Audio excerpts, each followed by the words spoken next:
Hello friends. तो अभी हम लेके आए हैं पार्ट 2। पार्ट 1 जैसे आपने देखा था, पार्ट 1 हमने कंक्लूड किया था रिसेंटली। और हमने उसमें जो जेके एसएसबी में क्वेश्चंस आए थे, अभी रिसेंटली उन्होंने जो एग्ज़ाम कंडक्ट किया था उसको हमने सॉल्व किया। जो अच्छे क्वेश्चंस थे, कंसेप्चुअल क्वेश्चंस थे। तो अभी उसी को कंटिन्यू करते हुए हम पार्ट 2 लेके आए हैं। और उससे पहले आपको मैं बता दूं कि हमारा एक बैच ऑलरेडी 15 नवंबर से स्टार्ट हो चुका है और दूसरा बैच हमारा 22 नवंबर को स्टार्ट होने जा रहा है।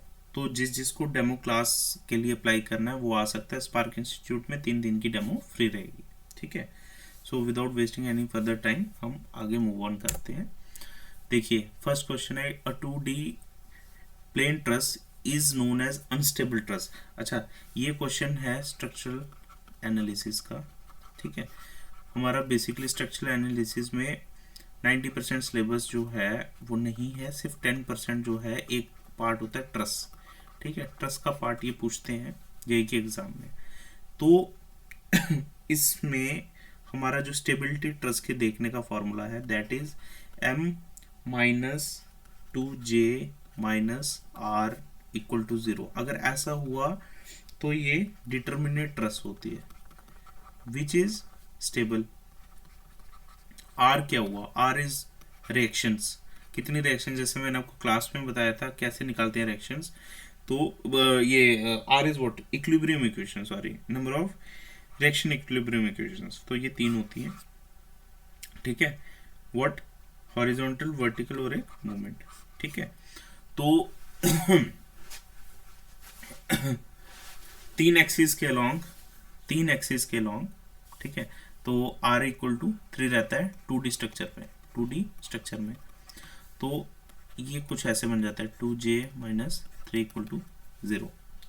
अब अगर 0 हो तो इसका मतलब डिटरमिनेट ट्रस और स्टेबल रहती है।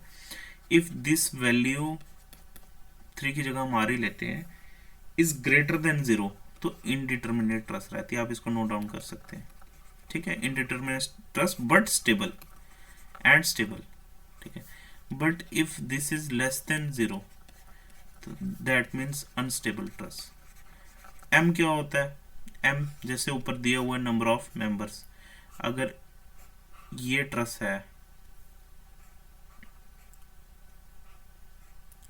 तो जितने इसमें मेंबर्स हैं, 1 2 3 4 5 6 7 8 9 10 11 12 13, तो ये इसका एम हो गया। ठीक है। और जे इज नंबर ऑफ जॉइंट्स। ठीक है।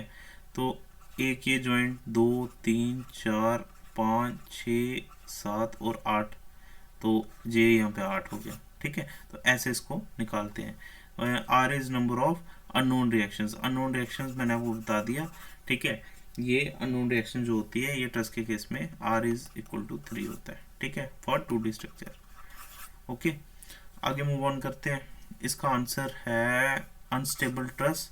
तो M-2J-R इज लेस देन 0। यहाँ आप इसको लिख सकते हैं M is less then 2J-R। ठीक है। तो इसका आंसर है C. Okay. Neutral solution with pH 7 will have, देखो pH का फॉर्मूला होता है -log 10 of hydrogen ion concentration. ठीक है। तो अगर मैथमेटिकली इसको सॉल्व करें, pH की वैल्यू 7 दी है, 7 is equal to -log 10 H positive. Anti log लें तो ऐसे बन जाएगा, ये हो जाएगा H पॉजिटिव आयन की, इसको हम कंसेंट्रेशन को ऐसे लिखते हैं, तो -10 एंटी लॉग लेंगे तो ये बन जाएगा 10⁻⁻7। ठीक है। तो ये इसका आंसर है बी। ठीक। What is defined as ratio of weight of water? So that is water content. Water content इसको स्मॉल w से डोनेट करते हैं, weight of water upon weight of solid. ठीक है। तो ये हमारा वाटर कंटेंट होता है। सॉइल का क्वेश्चन है तो इसको हम सॉइल में डिटेल में पढ़ेंगे और ये बड़ा एक इंपॉर्टेंट फैक्टर रहता है। Distance between Meta centre and centre of gravity of a floating body. Okay, एक फ्लोटिंग बॉडी है, फर्ज करो स्टेबली फ्लोट कर रही है। ठीक, ये पानी है, इसको हम ऐसे डिनोट करते हैं। ठीक है, तो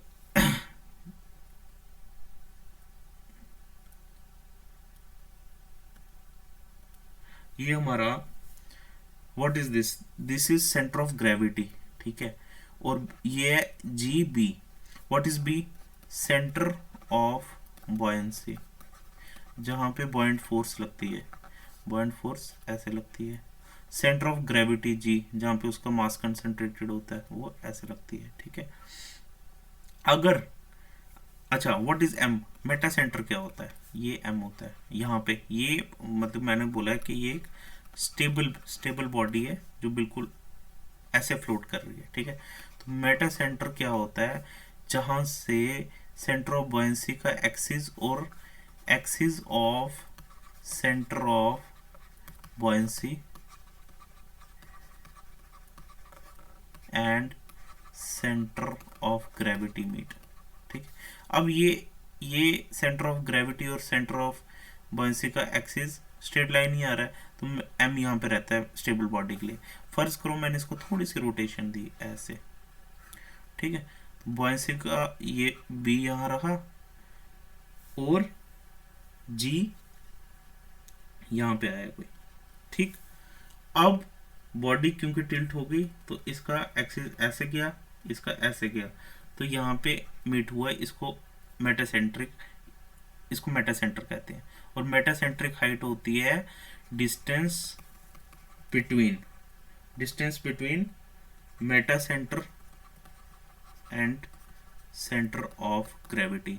तो यहाँ पे जो जी एम है दोनों फिगर्स में, दैट इज मेटासेंट्रिक हाइट। तो between metacentre and centre of gravity is metacentric height. ठीक है, what is the term used in chain serving for literal distance measured perpendicular to the chain line, chain line। ठीक है, अब देखो ये हमारा सर्वे का एक फील्ड है, फर्ज करो इसको हम दो हिस्सों में डिवाइड करते हैं, तो जो लाइन इसको दो हिस्सों में डिवाइड करते हैं उसको बेस लाइन कहते हैं। ये सर्वेइंग का क्वेश्चन है। ठीक, अब फर्ज करो ये एक स्टेशन है ए, ये स्टेशन है बी, ये सी। ठीक है, ऐसे एक यहाँ पे, एक यहाँ पे, एक यहाँ पे है। तो जो लाइन स्टेशन टू स्टेशन जोड़ती है, यहाँ पे होगा स्टेशन टू स्टेशन जोड़ रही है, ठीक है, दैट इज मेन लाइन। ठीक, अच्छा बेस लाइन और मेन लाइन को जो जोड़ती है दैट इज टाई लाइन। ठीक, और हम बेस लाइन से कभी कुछ स्टेशंस को एक्सेस या कुछ पॉइंट्स को एक्सेस करने के लिए एक परपेंडिकुलर 90 डिग्री में ऑफसेट मारते हैं। ठीक है, तो इसको हम परपेंडिकुलर ऑफसेट कहते हैं। ठीक है, lateral distance measured perpendicular to the chain line. ठीक है, तो इसको हम पॉइंट ओ कहते हैं। वैसे हम यहाँ पे मारेंगे, कोई पॉइंट को यहाँ एक्सेस करने के लिए यहाँ मारेंगे, तो इसको हम परपेंडिकुलर ऑफसेट कहते हैं। ठीक है, चले, what if the principal tensile stress in a plane are, ये है हमारा स्ट्रेंथ ऑफ मटेरियल का पार्ट ट्रांसफॉर्मेशन ऑफ स्ट्रेस एक चैप्टर है। इसमें हम पढ़ेंगे मोहर सर्कल। ठीक है, जब हम मोहर सर्कल पढ़ेंगे तो उसमें हम ये देखेंगे जो हमारा मैक्सिमम शेयर स्ट्रेस को ऐसे डिनोट करते हैं, that is equal to difference of principal tensile strength divided by 2। ये हमारा फॉर्मूला है और ये शॉर्टकट फॉर्मूला है, बड़ी जगह का पूछते हैं।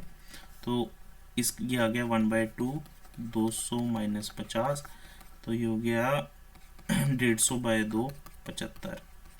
तो इसका आंसर है 75 MPa। ठीक है, मेगा पास्कल। ठीक है, height of the eye level of driver from road surface as per IRC। ठीक है, तो एज पर IRC जो है आंसर है 1.2। ठीक है, आप एक टेबल बना लें, हाइट ऑफ ड्राइवर आई, और एक पूछते हैं हाइट ऑफ ऑब्स्ट्रक्शन। ये एक स्टैंडर्ड है, इसी के बेस पे हमारा स्टॉपिक साइड डिस्टेंस ठीक है, OSD और ISD की स्टडीज होती हैं। ठीक है, तो आप इसको ऐसे टेबल बना लें, SSD ओवरटेकिंग साइड डिस्टेंस और इंटरमीडिएट साइड डिस्टेंस। ठीक है, ये 1.2 मीटर रहता है, स्टैंडर्ड वैल्यूज हैं। ये 1.15 मीटर रहता है और ये 1.2 मीटर रहता है। ठीक है, मोस्टली ये पूछता है। ठीक है, ये भी पूछ सकता है। ठीक, तो आप इसको नोट डाउन कर लें और याद कर लें। डिटेल में इसमें हम बताएंगे कि इसका सिग्निफिकेंस क्या है, व्हाट इज इट्स सिग्निफिकेंस, वो हम डिटेल में बताएंगे। यहाँ बताया तो फिर थोड़ा सा लेक्चर लंबा हो जाएगा। Okay, so the relationship between curvature correction and refraction correction for leveling work। ठीक है, लेवलिंग में कर्वेचर करेक्शन और रिफ्रैक्शन करेक्शन, इसका आंसर है 1/7। ठीक है, CR equal to 1/7 of CC। ठीक है, ये आपको याद रखना है। ठीक, ठीक है आगे मूव ऑन करते हैं।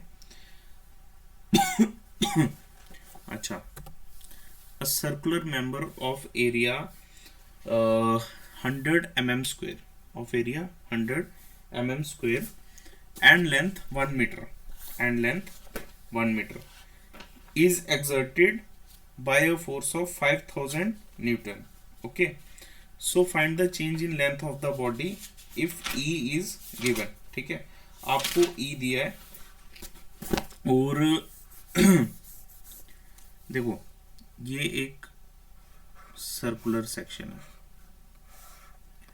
ठीक है, लेंथ दी है 1000 मीटर, बड़ी लंबी सेक्शन है। ये D1 डाया 1 डाया 2, यहां से एक फोर्स लग रही है। ठीक है, ऑब्वियसली बात है कि फोर्सेस को थोड़ा सा एलोंगेट करेगी। ठीक है, ये हम एक स्टैंडर्ड या कह ले कि डेरिवेटिव केस ले रहे हैं। मतलब कि जब हम डेरिवेशन करते हैं ना, तो हम ऐसा केस लेते हैं जिसमें वेरी करता है। इस क्वेश्चन में पूछा है एक ही डाया का एक ही डाया का। ठीक है, डी डी। ठीक है, तो इसका जो फॉर्मूला होता है इलोंगेशन का, change in length, change in length, that is PL/AE। ठीक है, तो इसको आप ये भी लिख सकते हो, ये एक तो एक स्टैंडर्ड फॉर्मूला है PL/A। इस केस में जब हम डेरिवेशन करेंगे तो ये आ जाएगा π/4 D² होता है एरिया, तो D² की जगह D1 D2। ठीक है, इंटू E। अब यहाँ पे एरिया गिवन है, हमें एरिया 100 mm² गिवन है। ठीक है, हम डायरेक्टली इसको डालेंगे। P क्या है, P is what, load, L is length, is this. अब नोट करने की ये चीज़ है कि एरिया mm² में है, लोड न्यूटन में है, और E भी हमेशा न्यूटन पर mm² में होता है। ठीक है, यूजुअली 2 × 10⁵ ये इसकी वैल्यू है जो हम स्टैंडर्डली न्यूटन पर mm² में लेते हैं। इसका मतलब हमें इस लेंथ को भी mm² में बनाना पड़ेगा। तो P is what, load, load is 5000 into length, 1000 metre है तो 1 मीटर में 1000 mm होता है, तो 1000 से मल्टीप्लाई कर दिया। ये अगर आपको एरिया नहीं दिया है तो आप D1 D2 दिए तब भी आप कर सकते हो। अगर आप फर्ज करो खाली D दिए तो आप इसको D² कर सकते हो। ठीक है ना, पर लेना mm में है।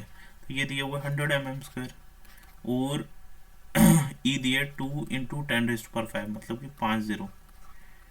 ठीक, तो 5 और 2 0 7, 7 0 काटो, 3 और 3 6 और 1 यहाँ से कट गया, 2 से डिवाइड करो 500 250, तो आपका जो डेल्टा है दैट इज 250 mm में आएगा। ठीक, इसका आंसर है A. Okay, next, what is the value of ratio between maximum shear stress to average shear stress of a circular section. तो आप ये नोट डाउन करो, ये हम shear stress चैप्टर है स्ट्रेंथ ऑफ मटेरियल में, उसमें हम इसको पढ़ेंगे। पर स्टैंडर्ड वैल्यूज जो है, और ये स्टैंडर्ड वैल्यू पूछते हैं for circular section shear stress maximum by shear stress average equal to 4/3 या 1.33। इसको नोट डाउन कर लो। फॉर रेक्टेंगुलर सेक्शन ये होता है 3/2 या 1.5। For triangular section 3/2 1.5। पर ट्रायंगुलर में एक और चीज़ है, ट्रायंगुलर में ये चीज़ कम पूछते हैं, ज़्यादा पूछते हैं shear stress in neutral axis upon shear stress average. So ये वैल्यू है 4/3। ठीक है, तो इसमें आपको कंफ्यूज नहीं होना है, इसमें और इसमें आपको कंफ्यूज नहीं होना है। अब है एक सेक्शन होती है डायमंड सेक्शन। ठीक है, इसका भी आप लिख लो, ये होती है 9/8 और 1.125। अगर आपको ये याद है, कोई याद करो, यहाँ ये याद करो या ये याद करो, किसी भी फॉर्म में अगर इसमें पूछेगा तो आप आंसर कर सकते हो। इसका आंसर ए है। ठीक है,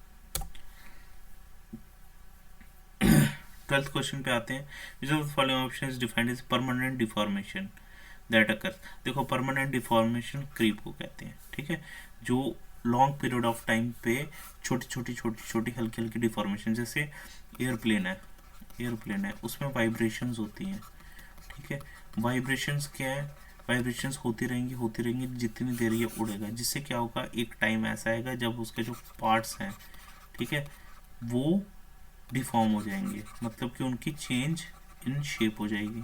ठीक, क्योंकि उसका जो इंजन है वो उसको बार बार करता रहेगा, तो लॉन्ग पीरियड ऑफ टाइम पे डिफॉर्म हो जाएंगे, इसलिए फिर वो बेकार हो जाता है। ठीक है, जब अगर उसमें रिपेयर्स नहीं हो। In chain serving, the area to be surveyed is divided into number of small well-conditioned triangles. In this regard, which of the following conditions should satisfy for the condition to be well triangle? इसको याद कर लो, well conditioned triangle वो होता है जिसमें कोई भी angle जो है 30 डिग्री से कम नहीं होगा और कोई भी एंगल 120 से ज़्यादा नहीं होगा। ठीक है, ये आपको याद करना है।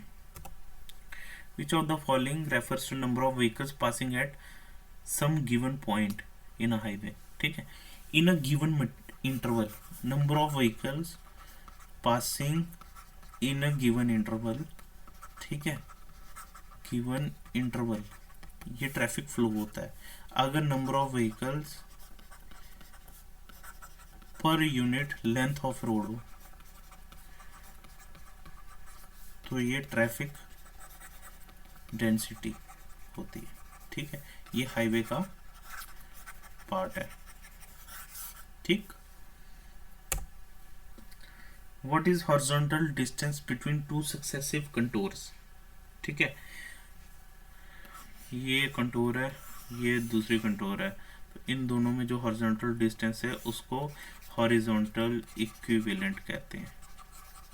ठीक है, ये सर्विंग में आप पढ़ोगे, तो इसका आंसर है horizontal equivalent. Identify the correct relationship. ठीक है, पहले आप देखो ई क्या होता है। ई होता है यंग्स मॉडुलस। यंग मॉडुलस ये होता है normal stress, stress by strain, मतलब normal stress by normal strain. ठीक है, normal stress by normal strain. ठीक, के क्या होता है, बल्क मॉडुलस। ठीक है, which is equal to normal stress by volumetric strain, मतलब कि वॉल्यूम के हिसाब से जो स्ट्रेन होता है। ठीक है, स्ट्रेन STRAIN। ठीक, normal stress by change in volume upon original volume. ठीक है, तो ये इसका फॉर्मूला होता है के का। ठीक, और एक चीज होती है यू, पॉइजन रेशियो। ये क्या चीज, ये क्या बला होती है, यहाँ पे पॉइजन रेशियो को 1/m से डोनेट किया है, तो करते हैं कई बार 1/m मॉडुलर रेशियो से। ठीक है, u is what, negative of lateral strain upon longitudinal strain. ठीक है, मतलब कि जो change in length upon original length है वो जो लेटरल, फर्ज करो ये एक फिगर है। ठीक है, अब इसकी लेंथ चेंज हो गई तो इसमें फोर्स लगी ऐसे, जिसकी वजह से ये क्या हो गया, लंबा हो गया पर थोड़ा सा विड्थ कम होगी। तो देखो यहाँ से ये चेंज इन लेंथ हुई पर ये बढ़ गई। ठीक है, तो लेटरल डायरेक्शन में जो चेंज हुई जो स्ट्रेन आया अपॉन लॉन्गिट्यूडनल डायरेक्शन में जो स्ट्रेन आया, और ये माइनस में आता है, ठीक है, माइनस इसका साइन है, तो उसको पॉइजन रेशियो कहते हैं। अब फॉर्मूला जो है हमारे पास, जो डेरिवेशन है, that is equal to E is equal to अच्छा, G is shear modulus, G is shear modulus, ठीक है। तो E is equal to 2g 1 plus mu, या E is equal to 3k 1 minus 2 mu, ठीक है, ये हमारा फॉर्मूला है। अब आप देखो, ये आपको देखो, for JE exam better to learn, okay, पर ये मैं आपको क्लास में इसकी डेरिवेशन बताऊंगा ताकि आपको कभी नहीं भूलेगा, ठीक।